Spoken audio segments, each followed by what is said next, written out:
those thoughts and all those things. One of the things that can really help with that is a consistent schedule. Our bodies like to be regulated, right? They like to be on a routine. It really functions at its best when it's on a routine. If health is a state of mental, physical, spiritual, and social well-being, a state in which the body is functioning at 100% and not merely the absence of disease, then why is it that Black people are the least healthy race on the planet?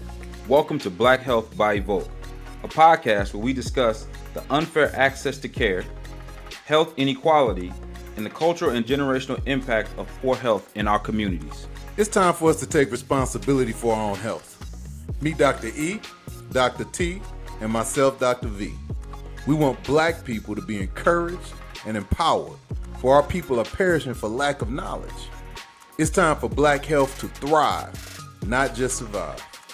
What's up, fellas? What's going on? What's going on? How y'all doing? Good. Feeling good, man. Feeling good this on this beautiful morning. And the reason I'm feeling good is really quite simple. It's real simple. What's that? The reason I'm feeling good this morning. You drank some coffee? Because I drank some coffee. You know what I'm saying? And then after that, I chased it with a Red Bull. And then Oh, wow. so now I'm ready to go. Which I would have to do if I didn't get good sleep last night, which I did. Good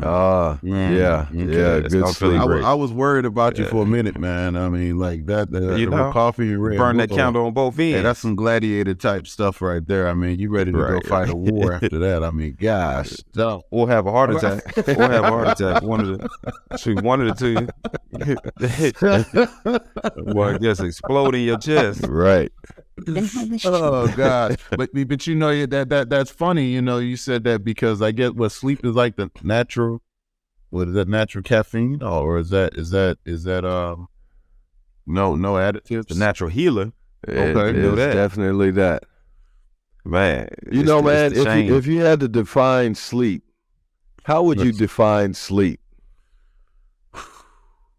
Oh man. Man, you know what? I think really for me, real simple, it's nature's best medicine. You know what I mean? It's nature's best medicine. And I know we say this about other things, but I feel like sleep is overlooked in just how dramatic of effect that it can have on your life. One way or the other, whether you're getting it or you're not getting it. I think it's just something that we don't appreciate. How important it is. We all know you're supposed to get some rest. You're supposed to, they say 8 hours, things like that. Right. We know things about sleep, but I think we don't really appreciate just how significant it is.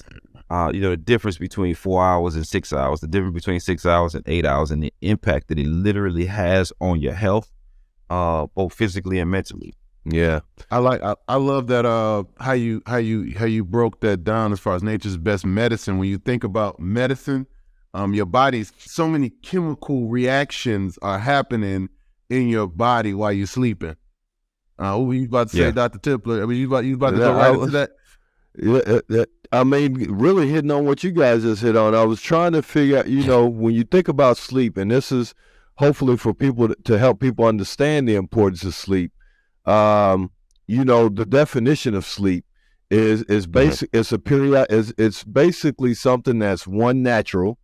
But it's a state. It's something periodic that the body has to do, where the mind and the body goes to rest. So like we're basically unconscious, so the body doesn't have to respond to all the stimuli, all the stressors and things like that we've put it throughout the day. So sleep becomes that time to where it's almost like a reboot for the body, where there's no stimuli, the body is able to shut down, so there's no functions, really a lot of those natural functions that reduced.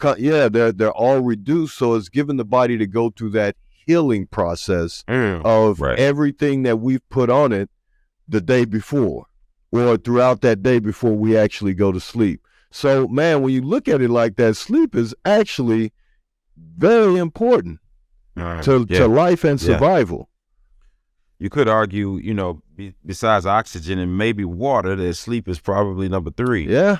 You really could argue that because the state that you, like you said, the state that you're putting your body in throughout the day, all the stress that you're putting on your body throughout the day, on your joints, on your heart, right, on your digestive system, on your brain just functioning, right, and all the millions and millions of things that your brain has to attend to throughout the day can be really, really exhausting to the system. Yes. You know, I'm right now feeling you guys' passion for sleep. Like, I think, I don't know, man. Like, I don't know how much you all love it a lot. So I got for people, and I'm in gratitude now. I'm feeling kind of left out because, like, people. What about people that can't sleep?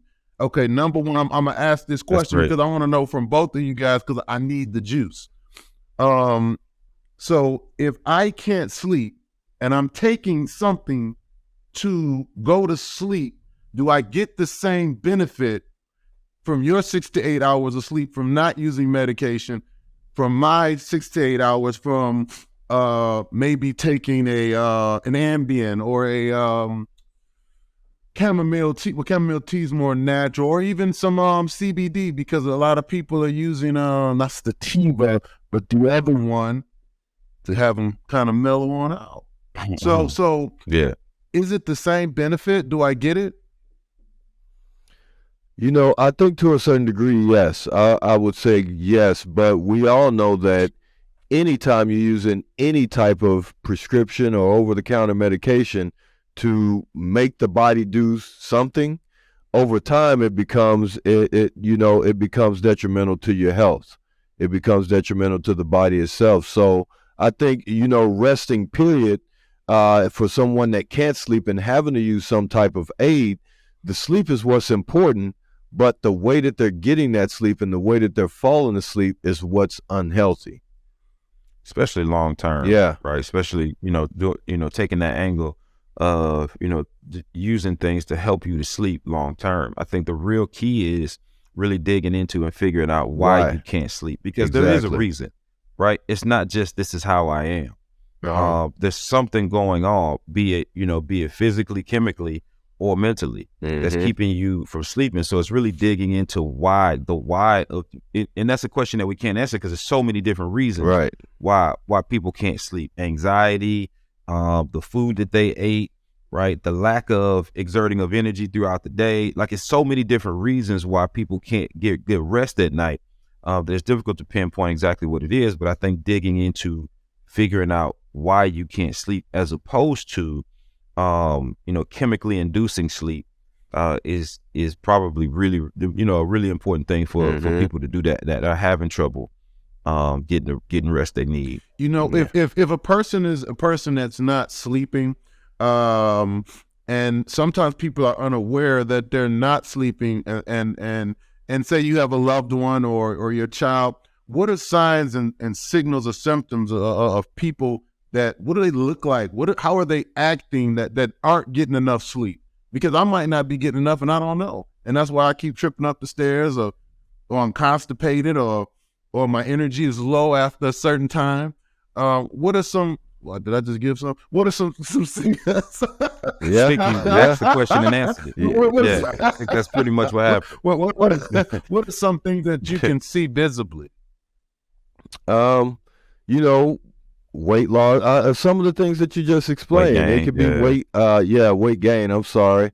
It could be just someone walking around and they feel like they're lethargic all the time, or someone that's really just wired too as well. Could be a sign of someone that's not getting the proper amount of rest that they should. Bloodshot eyes. I mean, I think there's just a lot of signs and symptoms that you can point out from person to person. Irritability, brain fog, are two really big ones for people who aren't getting enough rest. Being drowsy, throughout the day. You sleepy again at 10 o'clock. Right. You probably didn't get good rest. Right. The night before. People who at things that we do, right? If you're staying up to 11 and you waking up at 5, then you probably didn't get enough sleep. Right, because your body has to go through these cycles, and if you're not getting enough rest, and your body doesn't get a chance, like Dr. Tipler was talking about before, to go through those full cycles. when it doesn't go through those full cycles, then you don't get full healing for that night to counteract those stresses that you put on your body. You know, it's kind of crazy. I think about, like, you know, you watch these movies, right? And the vampires got to go in their coffins, and then they close the coffins up, and then they come out the next night, and whatever injury they had is all healed, and they're all full. And you think about, you know, how we would design, how God designed us, you know, that when we lay down at nighttime, that rest was supposed to be something to help us heal or suffice us, you know, throughout. Is it a time to go to sleep? I mean, because some people work night shifts, right?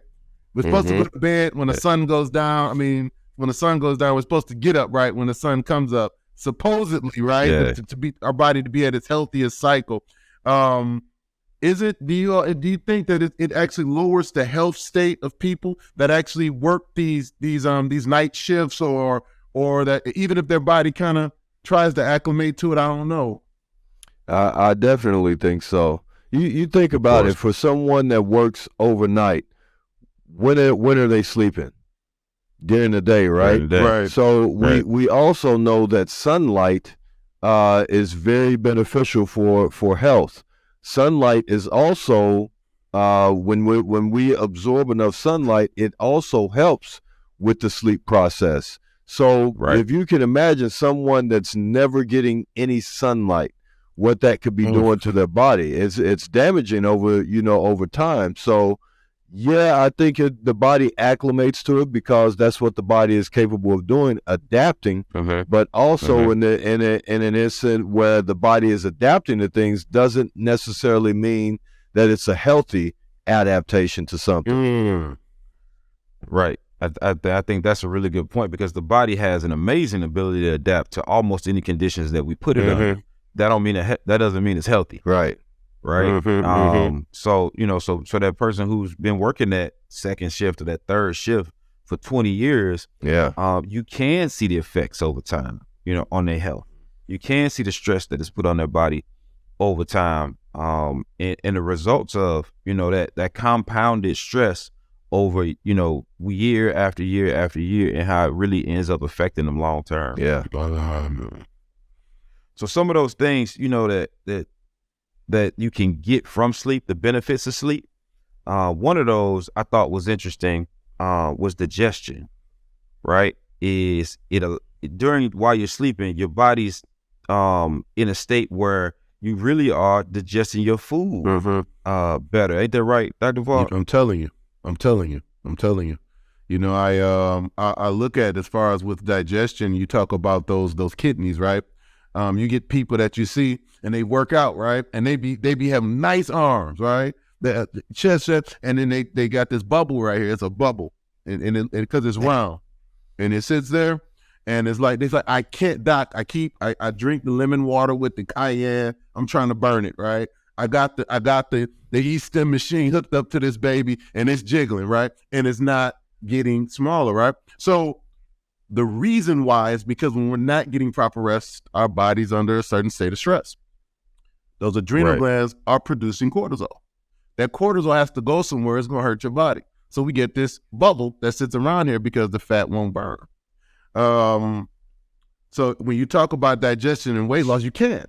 It's impossible. But when I was in the military, I'm thinking, and I don't know, because I know you guys, you might know. Is it possible, because I used to try all the time, and I still want to learn, is it possible to sleep with your eyes open?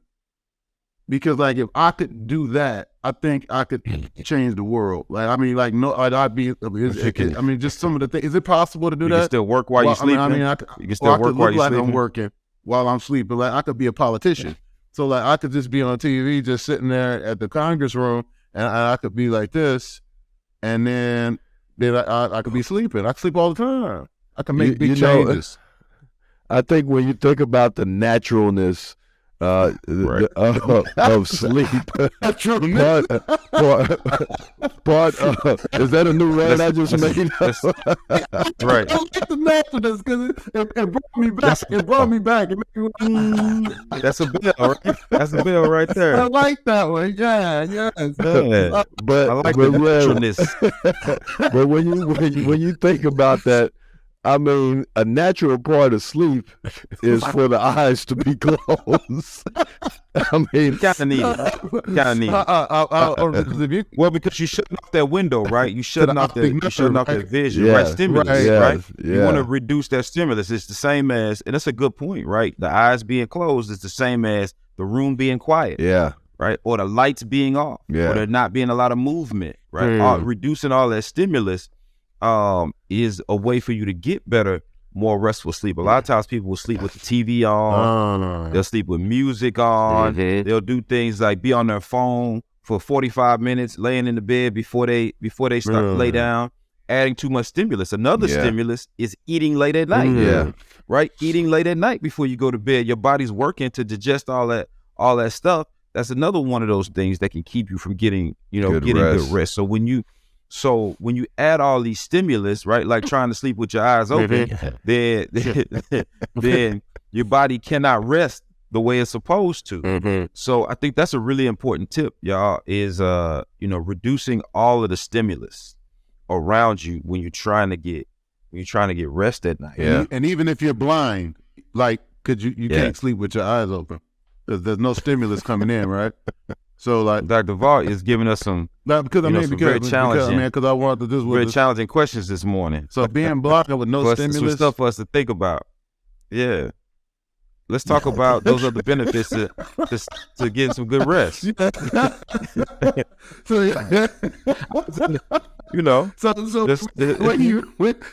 that's the thing when we talk about stimulus and some of the benefits of getting good rest. All of these are things that kind of pop into your head, like, man, like is there a different way? Because this is the thing that people always want to challenge. They want to challenge the status quo, and especially with you talking about, with Dr. Tipler talking about naturalness, right? The natural way of doing things. I like that one word because it just encompasses that whole sentence, right? So if you talk about the natural way of doing things, the naturalness and sleeping, people are always going to want to change it. But there's one way to do it. You can't get around it, and the benefits are extremely, extremely clear, right? Relaxation. I think that's a really good point too, is, a lot of things in health, because we get a lot of our practice members that, they'll ask us, how to do something, right? And we'll say, this is the way you do it. And then their response is, well, can I do it this way? And I'm saying, I just answered your question. No, you got to do it this way. Right, there is an order to health, and that's one of the beauties of it. It's not complicated at all. It's very simple, right? Yeah. A lot of times not easy to do, but the answers to our health and how to get there are very simple. Eat right, sleep right, exercise right, take care of your mental health. Those things, there are simple things that really, really, guide us and direct us in the direction of health. I was in the gym one morning.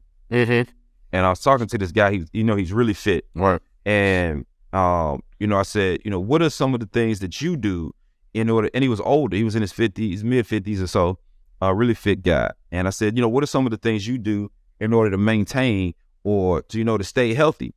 And he said, number one thing, sleep. Yeah. He said, above everything else I do, the number one thing is sleep. He said years ago, because you could tell he used to like really, really lift. He was a bodybuilder. And he said the thing that changed him from being in good shape and, having strong muscles to being able to compete was sleep. Because he was already eating, he was already exercising, doing the stretching. He was doing all this stuff physically that he needed to do, but he wasn't really getting over the hump. And he said once he started getting the proper amount of sleep, he physically saw the benefits in his body, which was insane. So he said the number one thing he always tell people, first thing he tell people is make sure you're getting enough rest because your body has to heal. Your body has to heal. You're tearing and breaking things down. You got to give it time to heal, and the healing is what gives you, from the physical standpoint, like we're talking about, is what gives you the results. It's the healing. So if you don't allow that to happen, then you don't ever get the results. That's funny you said that. I got a friend of mine that competes professionally, and one of the things I said, man, I'm training like crazy, man. I'm going to the gym. Why don't I look like you? He said, man, how many hours do you sleep a night? I said, man, sometimes, 4 to 6, if I'm busy, and I'm trying to train. Because if you're trying to train and run a practice or a business, or you got a busy schedule, you got a lot of hours in a year, that takes out some of your sleep. And one of the things that he said was sleep. And I'm like, man, how does sleep make you shredded? How does sleep give you gains? So that's a great point, because we got a lot of people out here that are going to the gym, killing themselves, and they got that bubble. And it won't break up. Back to the bubble. And then they want to know why they can't break it up. And I'm glad you brought that component up. Yeah. Another important one is stress, right? And how sleep affects stress, because again, going back again to all the stimulus, right? Is your brain is under so much stress throughout the day because it has to do so many things that if you don't give it enough time to recover, then that's going to make the next day even more difficult. And then you don't give it enough sleep to recover, it's going to make the next day more difficult. So you can see how your mental health can decline if you're not getting enough rest. It's compounded over time. You're not giving that brain the time that it needs to heal from the stresses that you put on it, from that day. Definitely. What I think one of the major reasons why people have difficulty falling asleep and staying asleep, one of the things that we hear mostly is they can't stop thinking about what they need to do, or they can't stop thinking about this. So the ability to shut the mind off, or get a lot of those thoughts out of their, out of their mind, so that the brain can rest, is kind of one of the main reasons behind not getting proper rest and good sleep at night. Yeah, and that brings us to some important points. How can we get that really good sleep that we need in order for our bodies to heal? And like you were saying, Dr. Template, is that those thoughts and all those things. One of the things that can really help with that is a consistent schedule. Our bodies like to be regulated, right? They like to be on a routine. It really functions at its best when it's on a routine.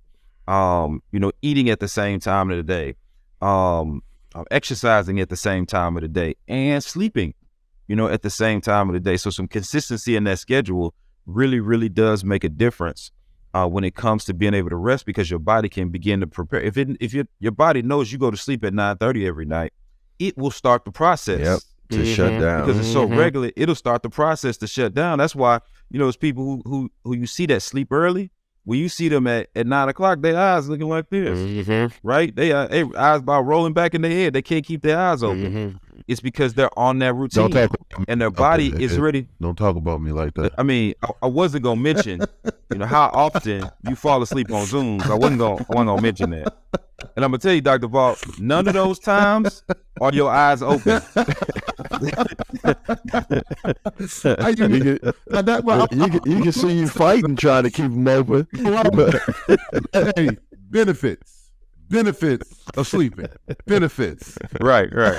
Anytime, any place. Right. Not Janet Jackson.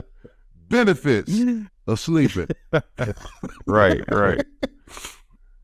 Definitely. Another important thing is, again, when it gets back to stimulus, is reducing that stimuli like caffeine, nicotine, alcohol prior to you sleeping, right? Those are the other things, because it's body chemistry. Again, just like we talked about the digestion or the brain, your body having to process, those things before you go to bed.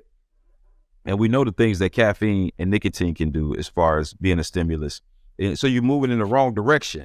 Right. You try to go to sleep, but you're moving in the wrong direction. So Dr. Evan, this is another thing our listeners are going to want to know. When is the best time to stop? Because we got a lot of people working out. You hear about the pre-workout, and I know you hear about all of these things and these products that people are taking. When do you guys think is the best time to stop ingesting caffeine, whether it be a coffee drink or a shake during the day? so you can have this sleep that's needed, so you can enjoy the benefits of what we're supposed to be getting from them. I would say when it comes to coffee or any type of stimuli, I would say at least 3 hours before you go to bed.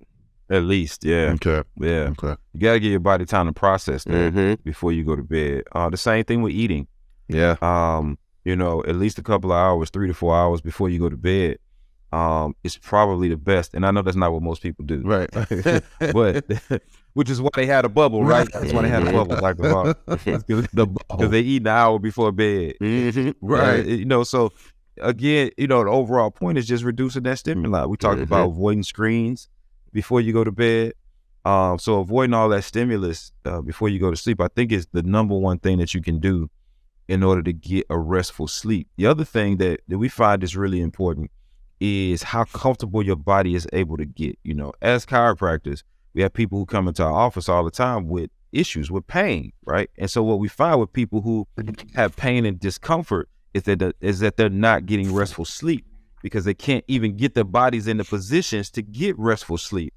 And they toss and turn all night, so they can never get into those deep sleeps because they tossing and turning, trying to get comfortable all night.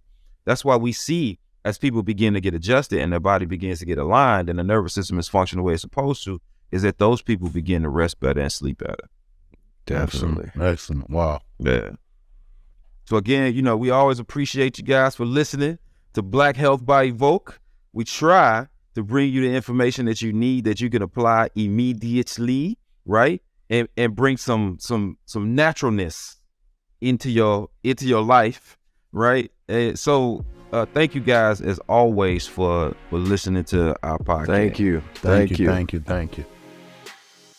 Thank you for listening to Black Health by Evoke. He who has health has hope, and he who has hope has everything.